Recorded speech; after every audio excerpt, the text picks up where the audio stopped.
Vamos abrir as nossas Bíblias na Epístola de Tiago. Tiago, capítulo 1.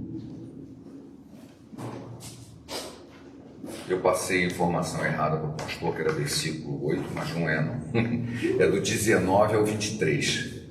Tiago, capítulo 1, versículos 19 a 23, para a nossa meditação nessa manhã. Todos abriram?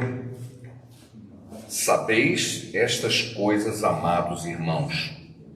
Todo homem seja pronto para ouvir, tardio para falar, tardio para se irar, porque a ira do homem não produz a justiça de Deus.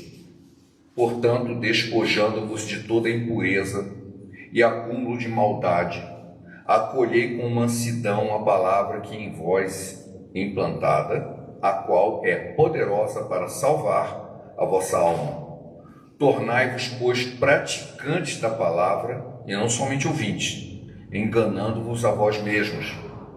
Porque se alguém é ouvinte da palavra e não praticante, assemelha-se ao homem que contempla num espelho o seu rosto natural, pois a si mesmo se contempla e se retira, e logo depois se esquece como era a sua aparência. Que o Senhor abençoe essa palavra. Eu reforço o versículo 20, porque a ira do homem não produz a justiça de Deus.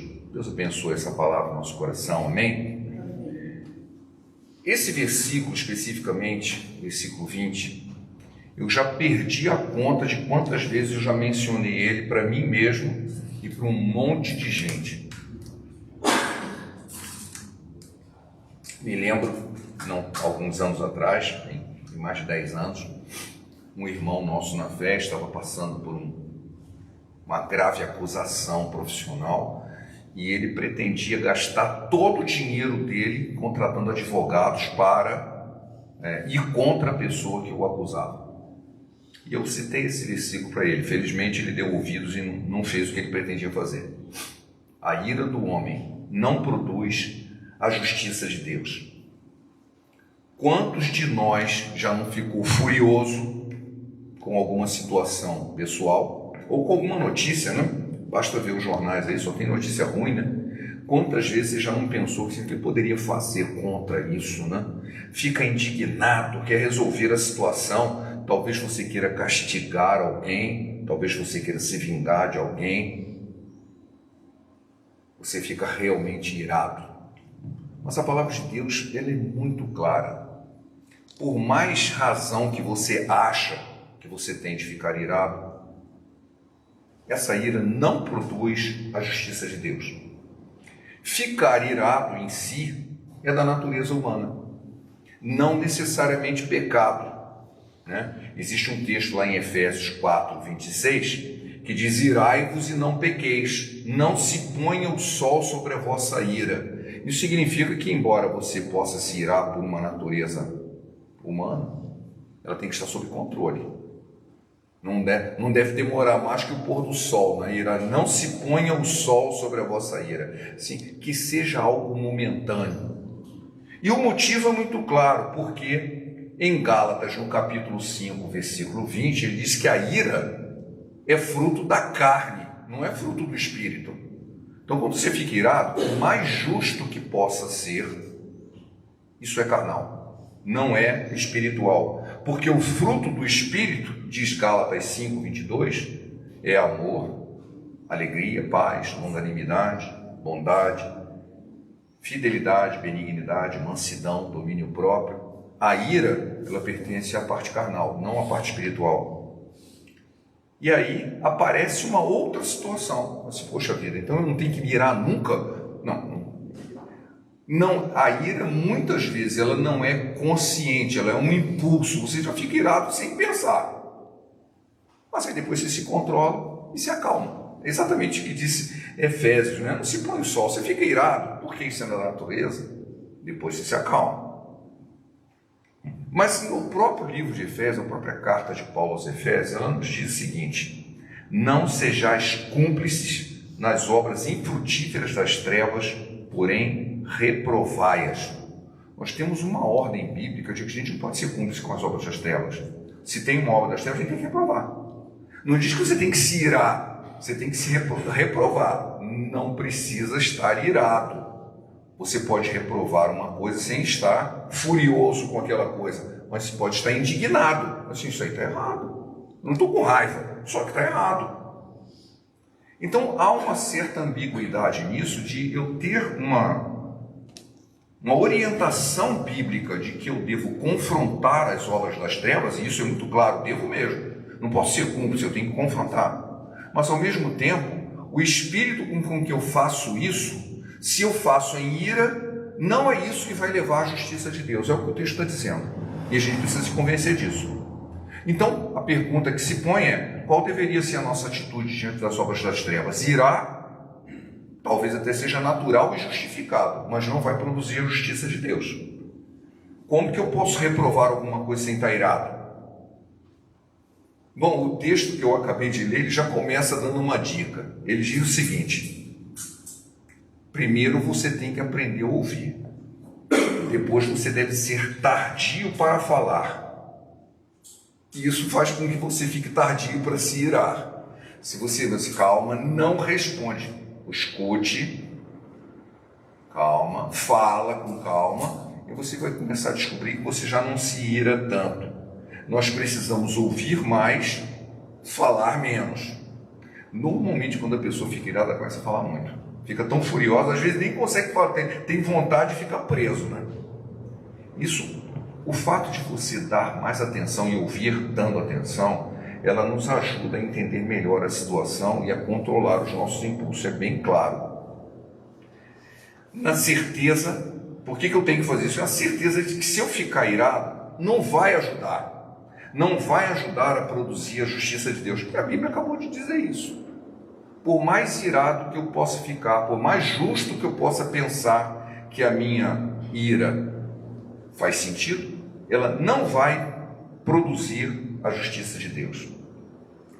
Isso porque, usualmente, existem outras questões que nos levam a ficar irado. A gente não fica irado por causa de um problema específico. Normalmente existe todo um ambiente, muitas vezes um passado, alguma causa lateral. E se você entender melhor o que está acontecendo, você vai dizer assim: olha, eu não devia estar tão irado assim. Eu vou controlar meus impulsos. Na certeza, e é isso que eu quero pensar, porque na segunda parte da mensagem eu quero enfocar mais isso, a nossa ira não vai produzir a justiça de Deus. E a pergunta é: o que vai? Eu gostaria de discutir um pouco mais adiante. Mas o fato é o seguinte: essas questões laterais são muito curiosas. Tem um eventozinho lá no livro de Jonas, esse é muito conhecido. O Jonas tinha sido enviado para Nínive e ele não queria ir, já vem um rebeldezão, né, desde cara, né? E ele sabia que Deus ia usar de misericórdia. E Deus faz isso, ele vai lá, anuncia a destruição da cidade, a cidade se arrepende e ele fica com raiva, ele fica irado. Ele fica irado porque a cidade tinha se arrependido. Olha só, ele ficou irado porque ele achou que Deus tinha que destruir todo mundo, e ele não destruiu. E ele ficou furioso. E aí ele ficou sentado num monte esperando que a cidade fosse consumida pelo fogo. Ela não foi. E daqui a pouco veio o sol, esquentou a cabeça dele, veio uma plantinha, deu uma sombrazinha para ele, a planta morreu também, ele ficou mais irado ainda. Aí Deus chega para ele e diz assim, versículo 9 do capítulo 4: então perguntou Deus a Jonas: é razoável essa tua ira por causa da planta? Jonas respondeu: é razoável a minha ira, sim. Ele ficou tão atribulado. Deus chegou assim: mas tem certeza que você está certo? Eu estou com raiva. A planta secou. E Deus teve que dizer assim: cara, você está preocupado com uma plantinha que nasceu num dia e morreu no outro, contra uma população inteira que eu poupei e salvei? Que absurdo de comparação. Mostra que a índole humana, a carnalidade humana, gera uma ira que, mesmo diante de um assunto que talvez fosse explicável, ela fica insana. A ira de Jonas era insana. Ele ficou com raiva e questionou a Deus porque Deus foi misericordioso, mas eu queria que descesse fogo no céu para consumir aqueles ímpios. Assim, caramba, mas quem criou aquelas pessoas fui eu quero ter misericórdia, como assim você vai ficar com raiva disso? E ele ficou. Você imagina, se Jonas já é assim, como é que não acontece com a gente, né? Acontece mesmo. Se você ler com calma o livro de Jonas, ele não ficou com raiva só porque Deus poupou aquelas pessoas. Ele ficou com raiva porque a credibilidade dele como profeta tinha sido questionada. Ele saiu pelas ruas e disse assim: olha, Deus mandou dizer que vai consumir todo mundo aqui, vocês estão em pecado. E não aconteceu. Ele passa por falso profeta. Então, na verdade, havia o ego dele que estava ferido. Assim, como assim? Eu sabia que você era misericordioso para Deus. Você não devia ter mandado eu falar lá. Mas era contra a misericórdia ou era contra o ego dele? Que assim, poxa, eu falei que ia acontecer e não aconteceu.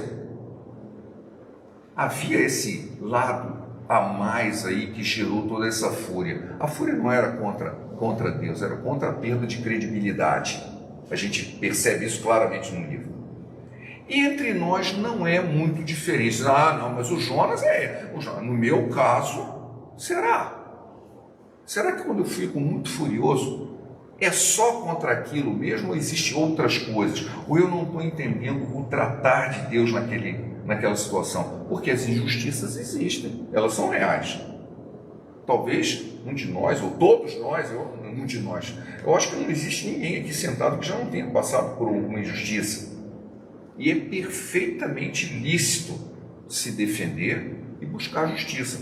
Eu não estou dizendo assim, olha, fica feito um cordeirinho aí esperando alguém vir te levar para o matadouro. Não, está tudo certo. Não é isso que eu estou dizendo. É perfeitamente lícito buscar justiça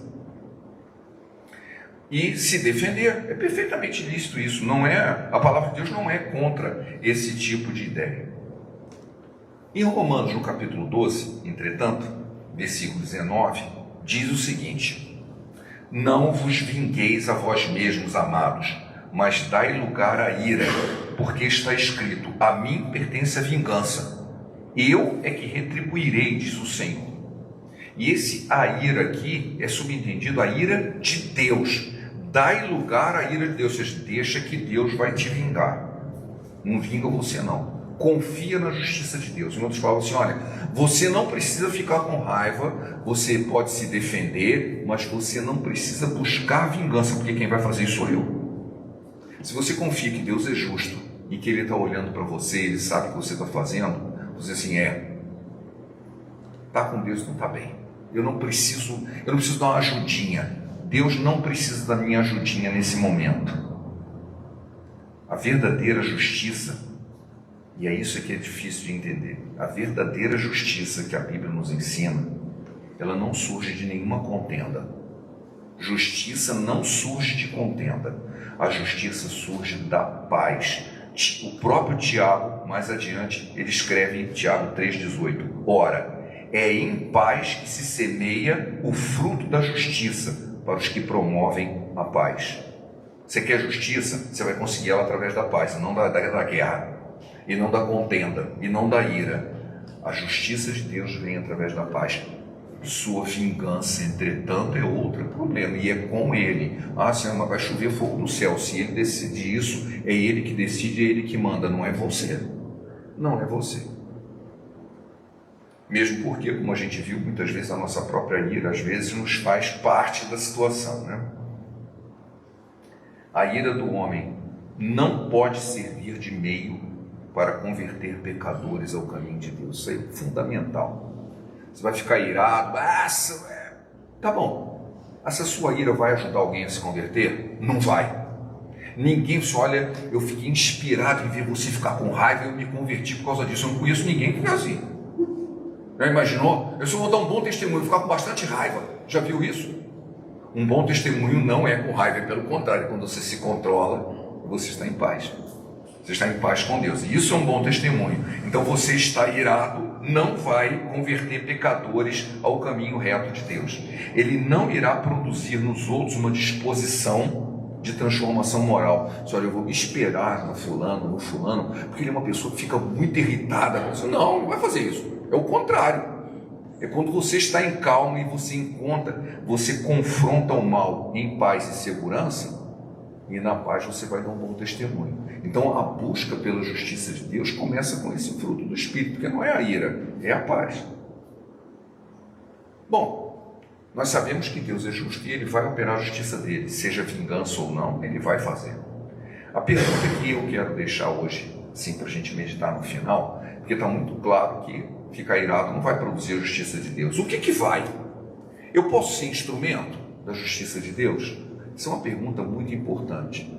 Eu poderia ser instrumento da justiça? Eu já sei que através da raiva não é. Então o que é?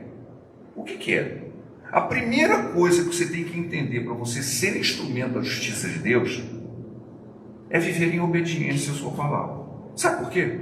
Porque senão você pode ser parte do problema e não da solução. Ah, eu quero ser instrumento de Deus, eu quero dar solução para as coisas. Não, você é parte do problema. Você é parte do problema. Eu vou contar uma historinha, né? Uma vez eu estava numa Kombi, né? Na época eu morava no Rio de Janeiro, a trabalho, haviam vários engenheiros junto na Kombi. Era uma época muito triste da minha vida. Eu ficava o tempo todo andando numa Kombi para ir de volta para o trabalho. Eu estava no centro do Rio de Janeiro e em algum momento alguém deu uma fechada na Kombi, ou fez uma coisa errada no trânsito. E um colega meu que estava do meu lado, ele começou a xingar um monte de palavrão, estava furioso. Ele era desbocado naturalmente, mas naquele momento ele ficou muito furioso. Ah, eu não consigo ver isso, que eu lembro logo da Fátima. A Fátima era a esposa dele. Eu me lembro logo da Fátima, se isso acontecesse com ela, ela ia bater o carro.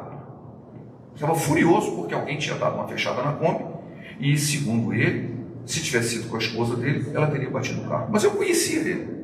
Aí eu calmamente perguntei para ele assim, escuta, quantas vezes ela já bateu o carro? Nenhuma. E quantas vezes você já bateu o carro? Um monte de vezes. Eu disse, então você tinha que estar preocupado, era com você. Você está preocupado com os outros? Quando você que é o problema? Então muitas vezes você fica indignado projetando você nos outros. Se isso tivesse acontecido com o fulano. Não, mas não é com o fulano que está acontecendo. O problema com ele não teria nenhum, o problema era com você. Então você percebe que você é parte do problema. Você não vai ser justiça porque você é parte do problema. Você tem que ser parte da solução. E para isso vocês têm que estar em sintonia com Deus e estar em obediência à palavra de Deus. Não adianta só assim, eu vou me colocar nas mãos de Deus. Que maravilha, faça isso. Mas só falar não resolve. Para que Ele queira me usar, assim, Deus pode te usar, claro. Ele quer te usar? Bom, isso depende de você. Se você estiver na posição certa, Ele vai te usar. Mas você tem que estar na posição certa. Ele tem que querer me usar. Lógico que Ele pode usar qualquer um. Ele é Deus, Ele usa até os incrédulos. Ele pode usar qualquer um. Agora, Deus quer me usar? Eu quero que Ele queira. Então, faça por onde? Que Ele queira me usar. E nessa hora eu preciso não apenas andar segundo os seus caminhos, mas eu preciso aprender a ouvir as suas orientações. E isso acontece através de uma intimidade, de uma comunhão com Deus. Essa comunhão não vem de graça. Essa comunhão não vem de graça. Em Romanos, né, eu vou ler um texto aqui que depois os irmãos vão perceber que foi baseado nesse texto que a famosa oração de Francisco de Assis acontece, né?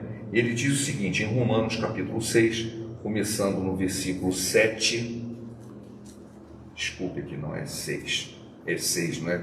Estou olhando como se fosse o capítulo 7, versículo 6, capítulo 6, começando no versículo 12.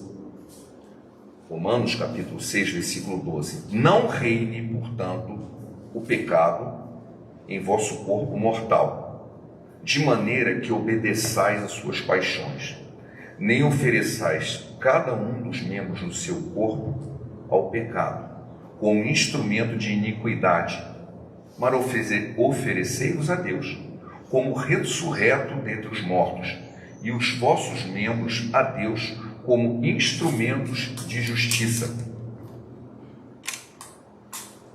Esse texto aqui é fundamental. Você pode oferecer a Deus os seus membros do seu corpo como instrumentos de justiça. as mãos, os pés, a mente, a alma. Você pode oferecer a Deus como instrumento de justiça, porque o pecado não terá domínio sobre vós, porque não está debaixo da lei e sim da graça. Então, a gente percebe que nós temos algo que a gente pode decidir. Eu quero ser instrumento de Deus. Já sei que ficar furioso não vai mudar. Não é que não vai mudar a situação, não vai ser instrumento da justiça de Deus, mas eu quero ser instrumento da justiça de Deus. Então eu preciso viver em obediência, preciso viver em intimidade, e eu quero oferecer eu mesmo como instrumento. E eu vou pegar, em vez do texto bíblico, né, eu vou pegar a oração de Francisco de Assis, que ela faz um resumo do texto bíblico que está mais adiante em Romanos, que eu não li, porque ele diz assim: Senhor, fazei de mim instrumento da vossa paz. Onde houver ódio, que eu leve o amor. Onde houver ofensa, que eu leve o perdão. Onde houver discórdia, que eu leve a união. Onde houver dúvidas, que eu leve a fé. Onde houver o erro, que eu leve a verdade.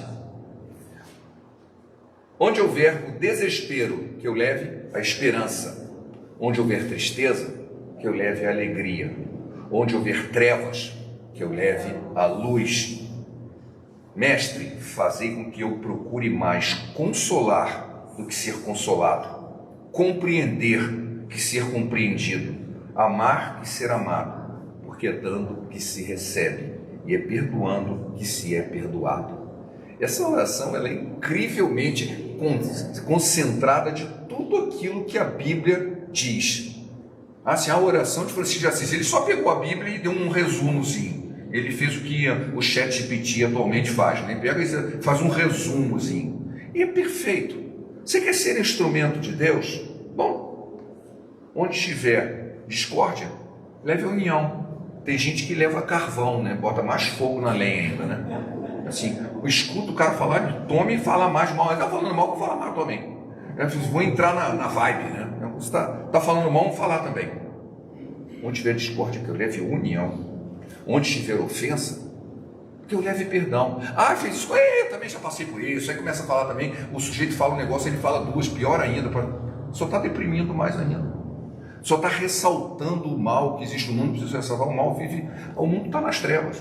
Está cheio de coisa ruim. Quando você ouvir uma coisa ruim, conte uma coisa boa.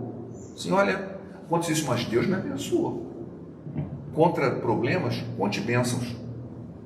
Onde houver ódio, não vou validar ódio. Eu vou encontrar um jeito de dizer que o amor prevalece. Porque o amor de Jesus me constrange. Ele me amou primeiro, quando eu não merecia. Quando eu não tinha nada para oferecer. Ele me amou primeiro. Então há algo em mim que veio do Senhor e que me permite poder levar amor, levar perdão, levar união, levar fé, levar a verdade. A verdade tem que haver em mim, tem que estar no meu coração para eu falar a verdade. Se houve uma mentira, conte a verdade. Confronte a mentira com a verdade e não com ira ou com contenda. Falou-se uma mentira, conte a verdade.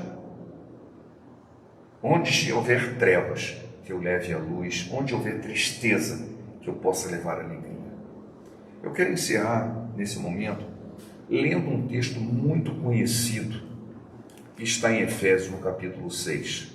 Quando você pensar em sua ira e na justiça de Deus, essa ira ela foi provocada. Lógico que ira com coisa ruim eu nem estou levando em conta, né? Você está errado com coisa errada, esquece isso, porque não é sobre isso que a mensagem trata, tá? Mas é uma ira justificada.